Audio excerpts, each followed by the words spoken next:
Bueno, entonces ahora sí, sí hay preguntas, una, dos, tres, no sé, William. Sí. Más que una pregunta es un comentario sobre la densidad del diálogo, que apunta precisamente no solamente al hecho de que la colección necesita un edificio, sino que la colección necesita un museo, porque está claro que existe el Museo del Oro, pero no existe el Museo de Arte dentro de la estructura administrativa del banco.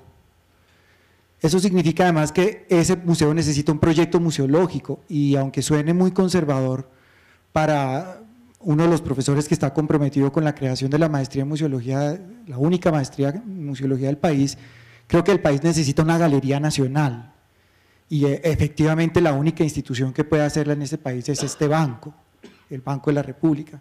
Me parece que a eso apunta la densidad conceptual de lo que se ha dicho acá, los vacíos que tiene la colección, las posibilidades que tiene en términos narratológicos y en términos museográficos, pues son muy grandes, pero al mismo tiempo las limitaciones que tiene son enormes.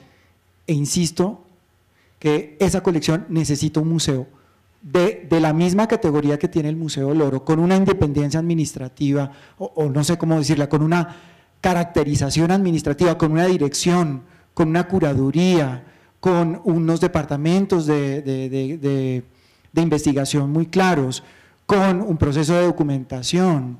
Creo que la única institución de Colombia en este momento que es capaz de confrontar la tarea de recolectar los archivos de los artistas es esta institución y no otra, porque ese es un trabajo de una envergadura institucional enorme. La memoria del arte no pasa solamente por las obras, es una parte muy significativa, pero el planteo que hacían Silvia y Carmen María sobre los archivos son fundamentales. Me parece que aquí, digamos, hay que hacer ese llamado a las autoridades del banco diciendo, Colombia necesita una galería nacional, esta colección no solo necesita un gran edificio, sino además un gran museo, con un gran proyecto museológico, con un programa de adquisiciones realmente constituido por equipos mucho más grandes que un pequeño grupo de sabios que se reúnen a determinar qué se compra y qué no se compra. El gran vacío que tiene la colección y que lo señala Álvaro con respecto a la Bachué, pues se da en otros escenarios. No sé más.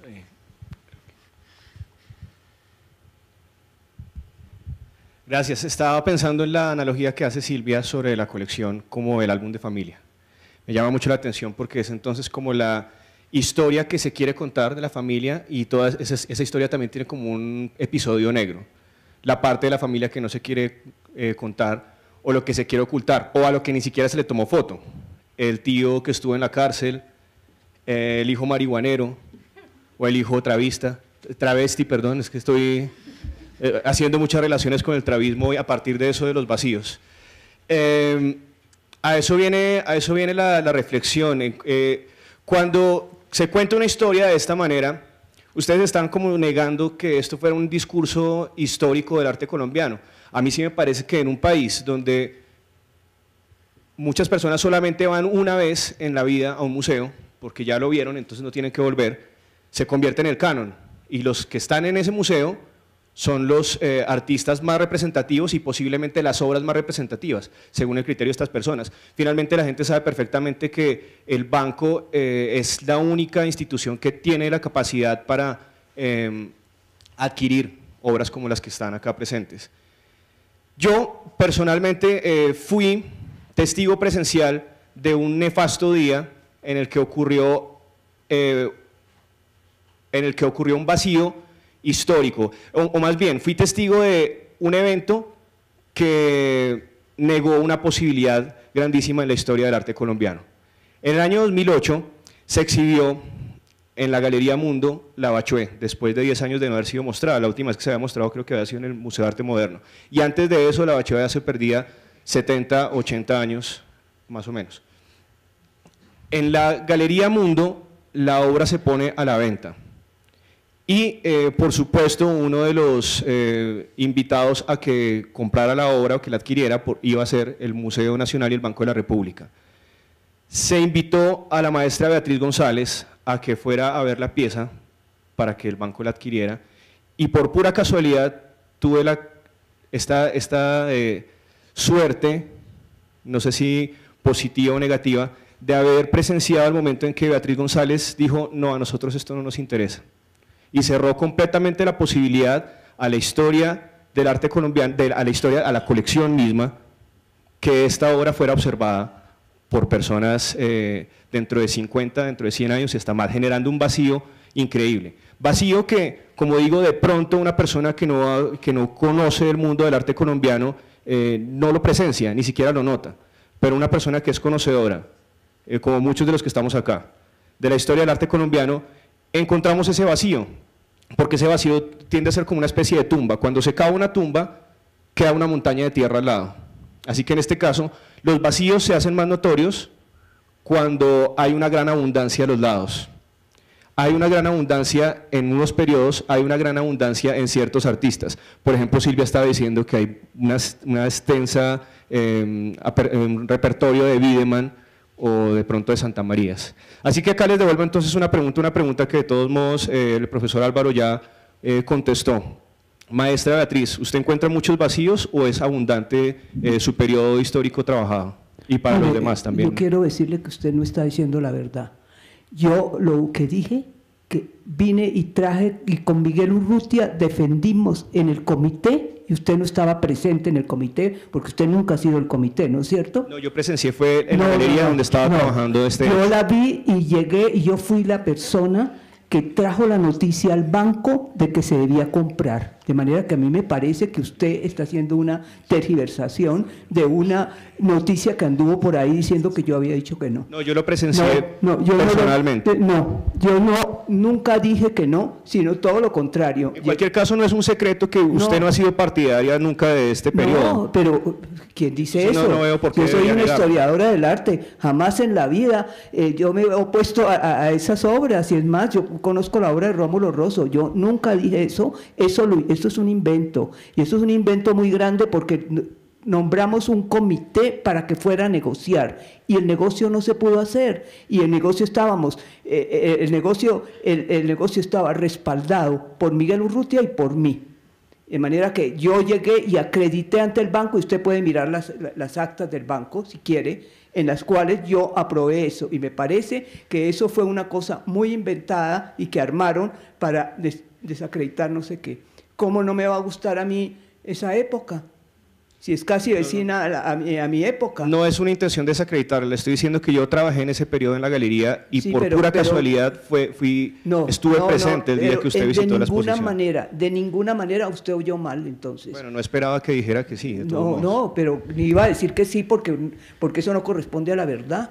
Y entonces, es más, el comité llegó a acreditar ante los otros miembros que se debía comprar. Y tiene mi palabra y la de Miguel Urrutia. Los dos llegamos a decir, la obra se debe comprar. Y el banco mandó a alguien a negociar y no se pudo hacer el negocio. Pero ese chisme yo ya lo había oído. ¿Oyó? Ese mismo día del 2008. No, pero a mí sí me parece muy terrible que además usted diga que se sabe que a mí no me gusta esa época. Caramba, yo he investigado esa época no solo en caricatura, sino también en arte. Es más, yo he hecho comprar obras de ese periodo.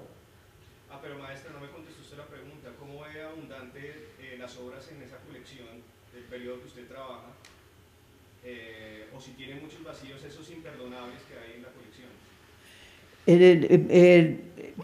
La falla de esta etapa que yo trabajo, que es el siglo XIX, es realmente una etapa en la cual hay muchas cosas de viajeros sobre papel que no se pueden exponer. Hay más de 500 obras de acuarelas de viajeros que no se pueden exponer por conservación. Hay una tristeza muy grande cuando se nos fue de las manos el salto del Tequendama del Barón de Gros, que está hoy día en el Banco de Bogotá. Pero a mí me parece que que en general es muy grande y que no pudimos montarla como queríamos porque no cabía en los 2 espacios que me dieron.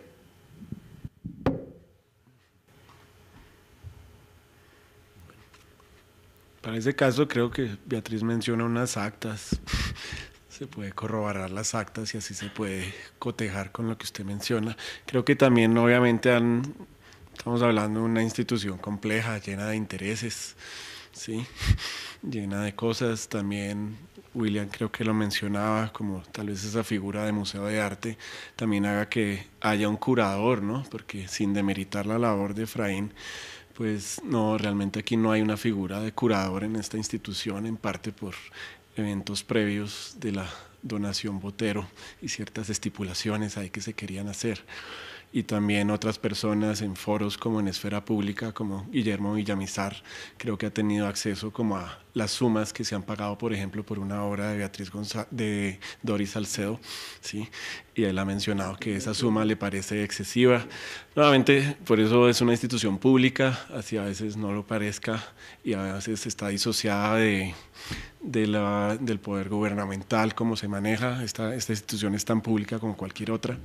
A veces uno ve que hay una cantidad de requisitos que ustedes mismos han mencionado de seguridad y administrativos que se exceden, que por ejemplo las personas quieren montar una obra después de las 7 de la noche y no pueden, ¿sí? Que por ejemplo cualquier funcionario administrativo de acá, si esta charla se llega a pasar, no sé si hasta las 7 o hasta las 8, mañana cualquier funcionario de seguridad le puede poner una queja a la Procuraduría, a los organizadores de la charla, y todos la sabemos.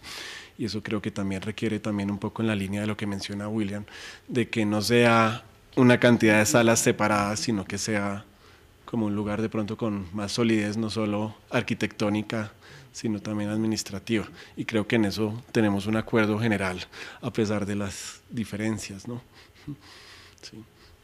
No sé si haya más preguntas. Sí, yo quería, que comenzaste tu intervención, Cristian, creo que tenías razón con el punto que proponías. No, cuando hablamos sobre la relación de las curadurías con la historia del arte, la idea no era decir que no hay un discurso histórico, artístico atravesando la exposición, que por supuesto sí lo hay, sino que no se trata de ilustrar la historia del arte. Ahora, sí, efectivamente el museo, un museo que tenga una legitimidad, pues construye canon indudablemente, y lo que queríamos decir era justamente que habíamos tratado de poner como, o sea, tendría que haber un canon muy amplio, un criterio de canon muy amplio para la selección que incluimos. Y sobre las ausencias, digamos, en la colección, bueno, yo pienso que es un tema tremendamente complejo que no se reduce exclusivamente a la instancia del comité de adquisiciones, aunque obviamente pues que tiene un papel muy importante y que además ha funcionado históricamente, supongo, ha tenido muchas etapas, ¿no? Sino que también tiene mucho que ver con la propia mirada que está vigente sobre el arte de un periodo en determinado momento.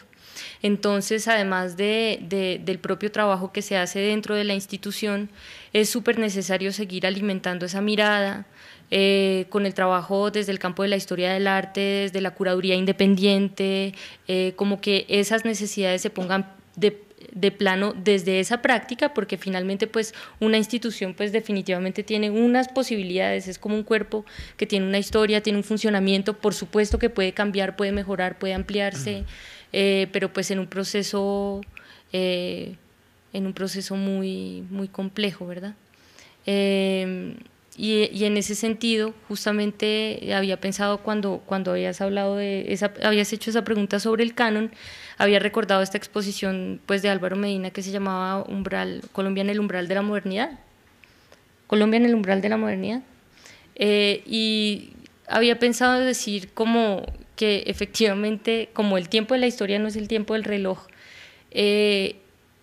a mí me sorprendió mucho cuando se abrieron las exposiciones y pudimos ver finalmente qué había hecho cada curador. Yo pensaba que nuestro diálogo iba a ser fundamentalmente con la curaduría de Álvaro Medina por la contigüidad temporal de los periodos, ¿no? O sea, 30, 40, 50. Y cuando fuimos a ver la parte de Colonia, el tema era la modernidad. Y cuando entrábamos a ver lo del siglo XIX, la modernidad. Y lo que quiero decir con esto es que quizá, claro que los artistas participaron de una manera muy especial, digamos, y muy provocativa de la vida cultural, cada uno de su época, pero con respecto a la recepción de esa obra, la comprensión que nosotros tenemos, al entrenamiento, entre comillas, que tiene nuestra mirada, todavía estamos como atravesando ese umbral de la modernidad, y eso es algo que se me hizo muy claro al ver como ese conjunto de exposiciones. Quiero decir, en cuanto a la recepción, en cuanto a la forma de mirar y de comprender y de abrir todo ese corpus de obras, y en la medida en que vayamos construyendo más conocimiento y vayamos construyendo también más opinión con respecto a ellas, esperamos, ¿cierto?, la institución pueda ser más receptiva y enriquecerse mucho en ese sentido. Pero indudablemente que sí, el periodo de los 20 y de los 30 pues tiene como grandes ausencias en la colección. Una palabra pequeña. Dos aspectos. Uno, yo también estoy en el comité de compras, un poco a tu inquietud, sí recuerdo que la Bachué pasó por el comité. Normalmente, debido a las especializaciones, ahí se evalúa, nosotros evaluamos colonial, y dado el caso se pasa al comité, y el comité es el que decide, no personas individuales. Entonces creo que esto es importante.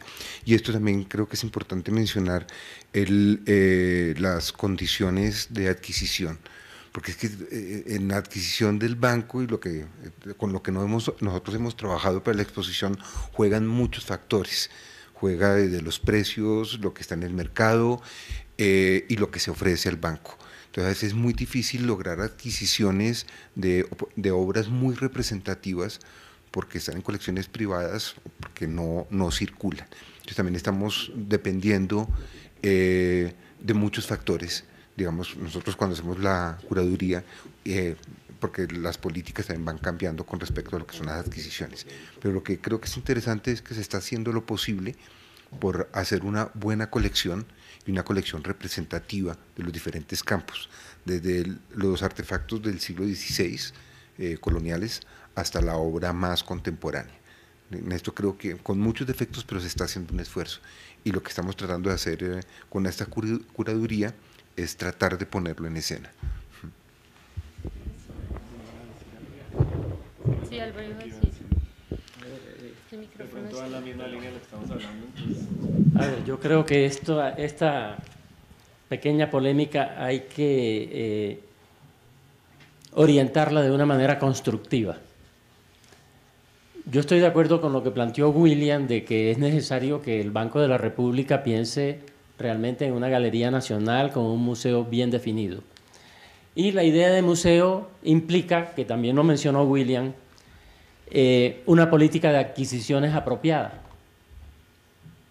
A mí me gustaría saber si hay una política de adquisiciones con un mapa, digamos, determinado de qué tipo de obras, como hacen además los museos en todas partes del mundo, que estudian su colección y identifican ciertos vacíos y se proponen que en determinado momento, cuando sale ese tipo de obras al mercado, el museo se moviliza inmediatamente con toda su energía para no dejarlas escapar, ¿no?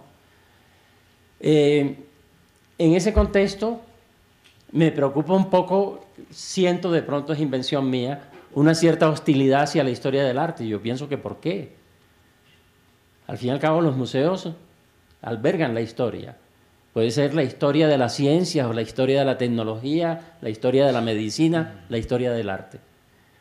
Y dentro de esa política de exposiciones bien definidas, por ejemplo, si yo pudiera ayudar a modelarla, yo haría algunas observaciones y pongo un solo ejemplo para que me entiendan lo que es una política de adquisiciones. Un gran pintor como Alejandro Obregón no está bien representado en el banco. O Sí, hay Obregones, pero son los Obregones. Entonces, no, pero es que Obregón no es solamente la violencia. Entonces yo me pregunto, el banco tiene claridad absoluta de que si sale uno de los cóndores del año 59, que son los buenos, ¿está listo a de una vez adquirir ese tipo de obras? Esto es pensando, por supuesto, en el gran museo que debe ser esta colección del Banco de la República y en la perspectiva de los colombianos que entrarán a ver esta colección dentro de 50 o 100 años, podrán ver las obras apropiadas de esta etapa que a nosotros nos toca vivir. Eso es lo que define una política de adquisiciones. ¿Les podremos legar esa posibilidad? Entonces creo que queda un interrogante.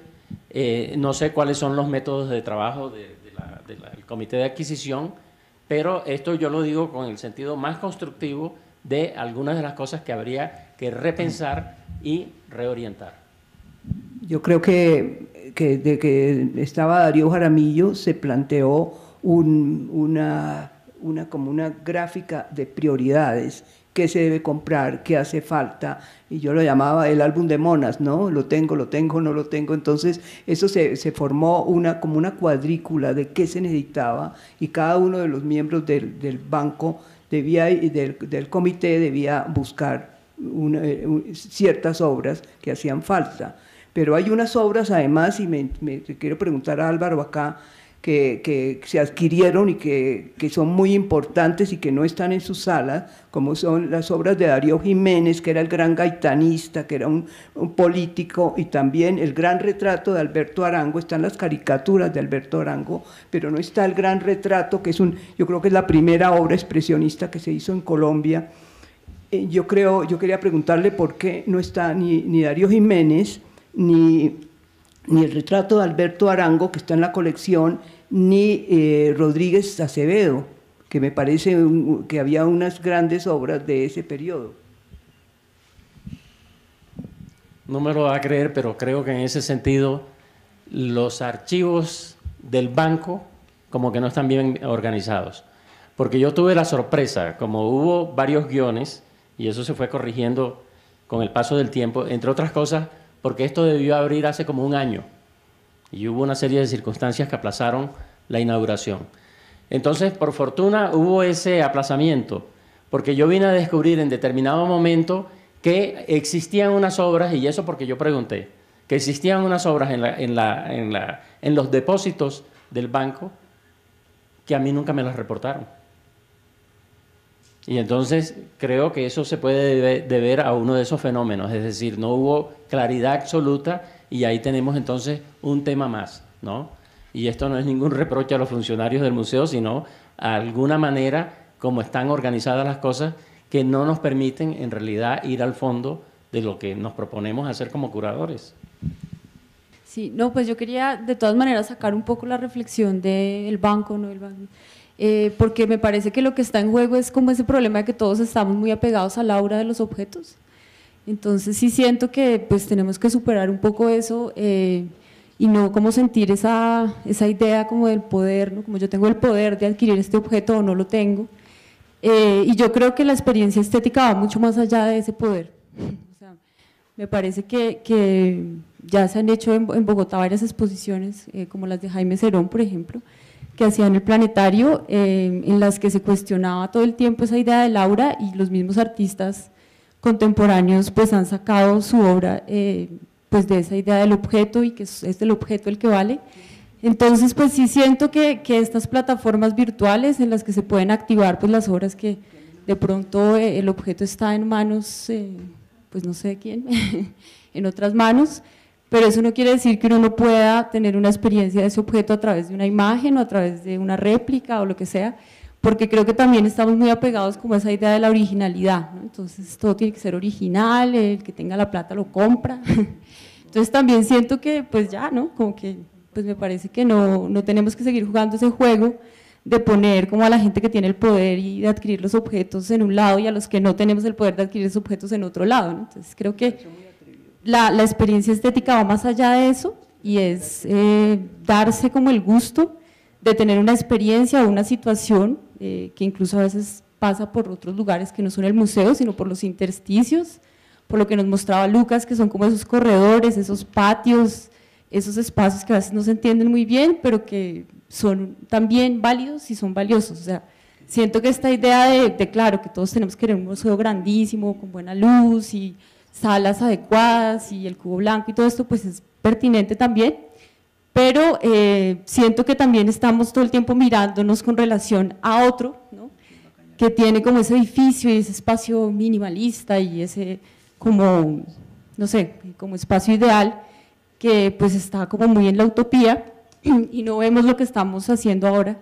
Y lo que tenemos, y es bueno, también son válidos los intersticios, también son válidos como estos patios de esta casa, de pronto, yo no sé si allá, pues como un estudio sobre eso, pero me parece importante que también se valide como esas experiencias que de pronto no entran en una academia o no entran en una historia canónica del arte, y que de pronto a veces la gente hace interpretaciones que no se le ocurren a los grandes historiadores o a los críticos, pero que son válidas y que pasan más allá de la originalidad como del objetico que yo meto en una urna y no sé, bueno, creo que me emocioné.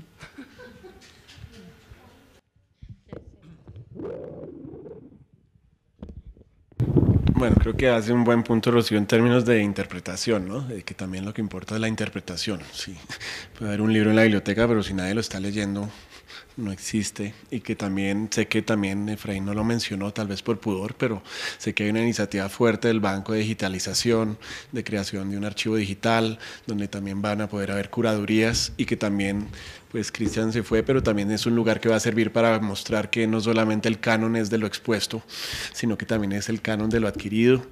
Y también una buena muestra de ese ejemplo es lo que pasó ahorita con la exposición de nuevos nombres, que volvió un poquito a la idea inicial que puso en juego Carolina hace algunos años, de poquitos artistas y una puesta en escena de unos curadores en un espacio destinado a eso y sin mucha interferencia externa, y me parece que es un buen ejemplo también de una cantidad de programas que de pronto en algún momento pierden su rumbo, pero después tienen fuerza otra vez. Bueno, yo creo que estamos ya agotados, somos muchos acá, se ha hablado de bastantes cosas, entonces gracias a todos y a ustedes. Gracias.